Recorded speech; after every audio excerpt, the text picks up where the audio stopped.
چنانچہ ہمارے اکابرین کا تقویٰ صرف کھانے پینے کی حد تک نہیں تھا، پوری زندگی، تقویٰ پوری زندگی پر محیط ہوتا ہے، معاملات میں، معاشرت میں، عبادات میں، ہر چیز میں تقویٰ۔ سیدنا امام اعظم ابو حنیفہ رحمۃ اللہ علیہ، ان کو اللہ رب العزت نے کمال تقویٰ عطا کیا تھا، حیران ہوتے ہیں ان کے تقویٰ کے اوپر۔ واقعی وہ تقویٰ کے معاملے میں اپنے ہم اثر لوگوں سے بازی لے گئے تھے۔ ان کے تقویٰ کا معاملہ سن لیجئے۔ ایک بندہ مسئلہ پوچھنے آیا، حضرت میری بکری گم ہو گئی، بتایا کہ بھئی یہ کر لو، وہ چلا گیا۔ اب دوسرے بندے کو بلا کے پوچھا کہ بکری کی عمر کتنی ہوتی ہے؟ اس نے کہا جی بکری کی عمر ہوتی ہے اتنے سال۔ جتنے سال اس نے کہا اتنے سال بازار سے بکری کا گوشت خرید کر کھانا چھوڑ دیا کہ کہیں یہ وہ چوری کی بکری نہ ہو۔ اللہ اکبر کبیرہ، حیران ہوتے ہیں۔ کپڑے کی دکان تھی، ایک تھان اس میں تھوڑا عیب والا تھا،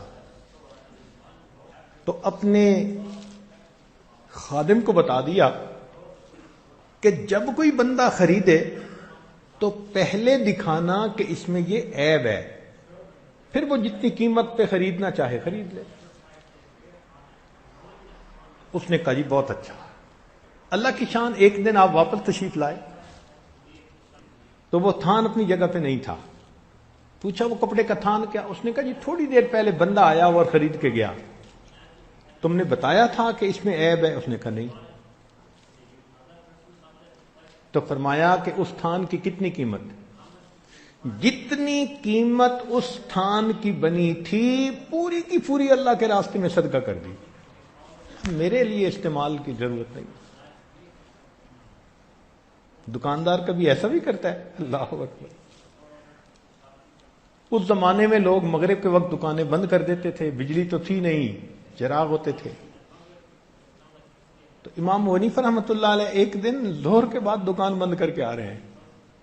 کسی نے پوچھا کہ نعمان دکان جلدی کیوں بند کر دی؟ کہنے لگے کہ آج آسمان پر بادل ہیں، ابر آلود ہے، اور بادل کی وجہ سے روشنی ٹھیک نہیں ہوتی اور گاہک کو کپڑے کی صحیح کوالٹی کا پتہ نہیں چلتا۔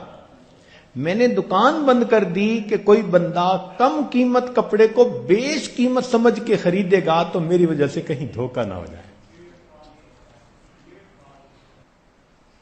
چنانچہ ایک وقت بادشاہ وقت نے بڑا مجبور کیا کہ آپ چیف جسٹس بنے۔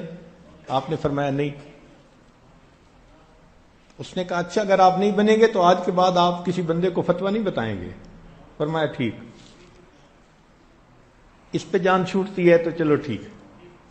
اس کے بعد گھر تشریف لائے، اپنی بیٹی نے مسئلہ پوچھا کہ ابو اس میں مسئلہ کیا؟ فرمایا بیٹی میں کال دے چکا ہوں، اب مسئلہ اپنے بھائی سے پوچھ لو۔ تقویٰ اسے کہتے ہیں۔ ان کی زندگی کے واقعات پڑھیں، حیران ہو جائیں گے کہ وہ کتنا احتیاط فرماتے تھے۔ اللہ اکبر کبیرہ۔ ایک جگہ دھوپ پہ کھڑے ہوئے، چلچلاتی دھوپ، دوپہر کا وقت۔ کسی نے کیوں دھوپ میں کھڑے ہیں؟ میں کسی کا انتظار کر رہا ہوں۔ اس نے کہا اس دیوار کے سائے میں کھڑے ہو جائیں۔ کہنے لگے جس بندے کا یہ گھر ہے اس نے مجھ سے قرضہ لیا ہوا ہے، اب میں اگر اس کی دیوار کے سائے میں کھڑا ہوں گا تو کہیں قرضے کا سود نہ بن جائے کہ میں نے اس قرضے سے نفع پایا۔ یا اللہ۔ اور اسی تقوی کی وجہ سے اللہ رب العزت کی طرف سے ان پر رحمتوں کی انتہا تھی۔ یہ چیز صحابہ رضی اللہ عنہم نے نبی علیہ السلام سے سیکھی۔ سیدنا صدیق اکبر رضی اللہ عنہ کو ایک غلام نے لا کر کچھ کھانے کو دے دیا، کھا لیا۔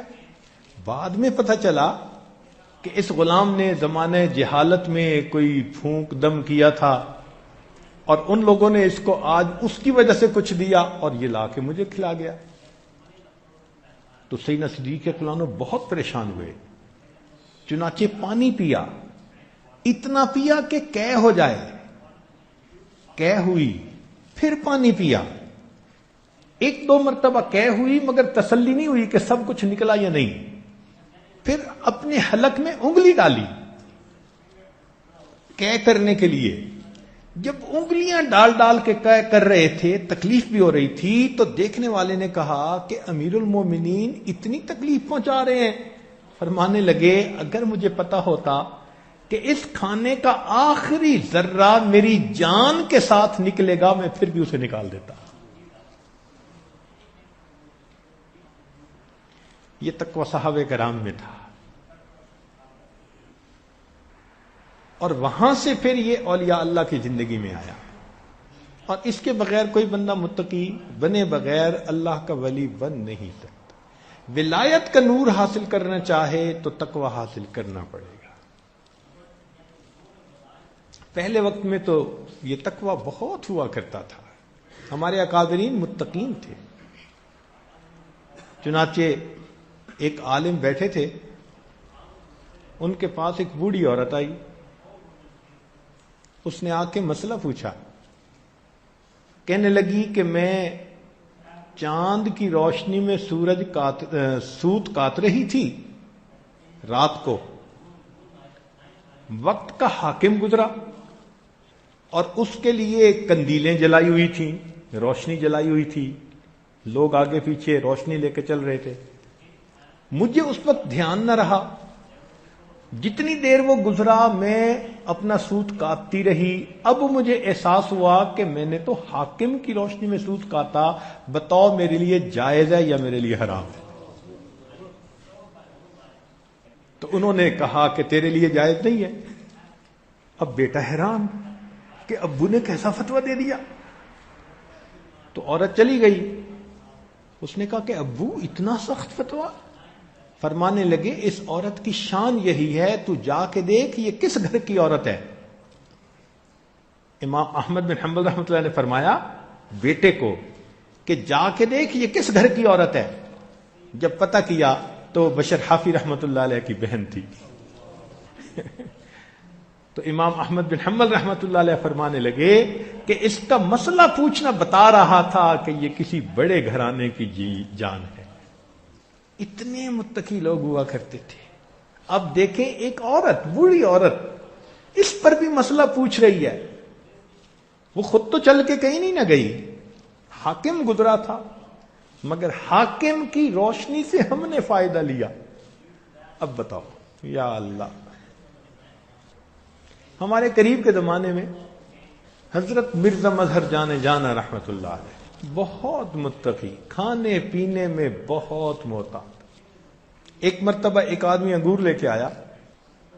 حضرت نے ایک انگور توڑا، منہ تک لائے اور پھر واپس رکھ دیا. اس نے کہ حضرت کھائیں. حضرت میں نہیں کھاؤں گا. حضرت میں نے خریدے ہیں، آپ کھائیے. وہاں گیا نہیں میں نہیں کھاؤں گا. حضرت کیوں نہیں کھائیں گے؟ فرمان لگے اس لیے کہ مجھے اس میں سے مردوں کی بو آ رہی ہے. وہ بڑا حیران ہوا کہ انگور میں سے مردوں کی بو آ رہی ہے. اس نے کہا حضرت میں نے تو خریدے ہیں ایک بندے سے. تو میں نہیں کھاؤں گا. اب وہ بندہ اٹھا اور گیا اس کے پاس جہاں سے اس نے انگور خریدے تھے کہ بھئی یہ انگور تم نے کہاں سے لیے؟ اس نے کہا ایک بندے نے اگائے ہوئے ہیں، وہ آتا ہے اور بیچ جاتا ہے، میں خرید لیتا ہوں. وہ بندہ کون؟ جب پتہ کیا تو اس بندے نے قبرستان کی زمین پر ناجائز قبضہ کر کے وہاں بیلیں لگائی ہوئی تھی. وہاں اگنے والی بیل کے انگور سے انہوں نے محسوس کر لیا کہ یہ مردے کی بو آ رہی. اتنا اس وقت ان کی بصیرت ہوتی تھی، کشف تیز ہوتا تھا.